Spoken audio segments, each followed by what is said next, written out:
So given an arc length problem, how do we actually set up the definite integral that we're going to be making use of? Well, technically speaking, all that we're doing is going according to the order of operations when we do these sorts of things. So we had our problem that looked like this, where depending on whether we had y as a function of x or x as a function of y, it can have an impact on both the differential as well as what's inside here. Inside here we had some sort of derivative, and then at the end here we had some sort of differential. Now the two possibilities are we could either see dy over dx with our differential being dx, or we could see dx over dy with our differential being dy. Not a whole lot changes in the process based on this.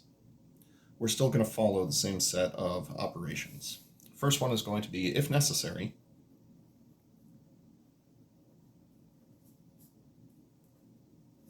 solve for one of your two variables.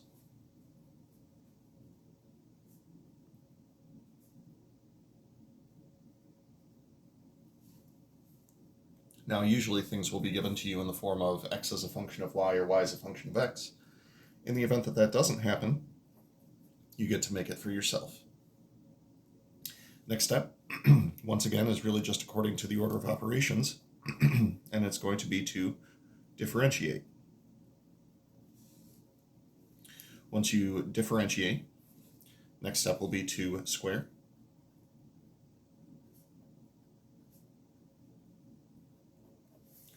That'll get you to the derivative squared.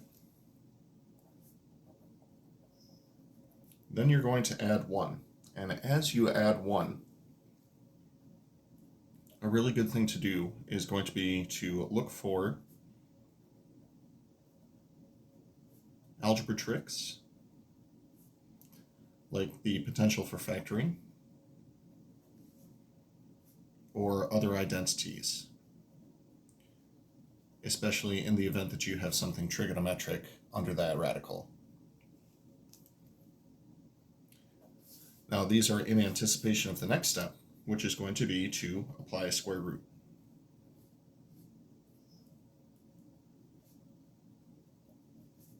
Simplifying if possible.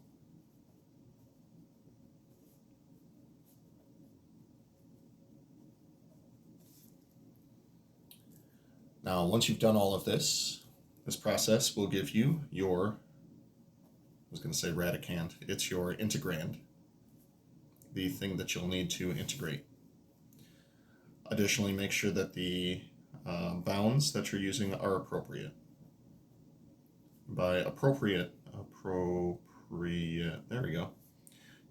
By use appropriate bounds, I mean make sure that it's in terms of the correct variable. For example, if you are setting up your integrand and differential as x variable, you want to make sure that it is your x variable and not your y variable that you're using for those bounds. We'll investigate this technique in a couple of examples.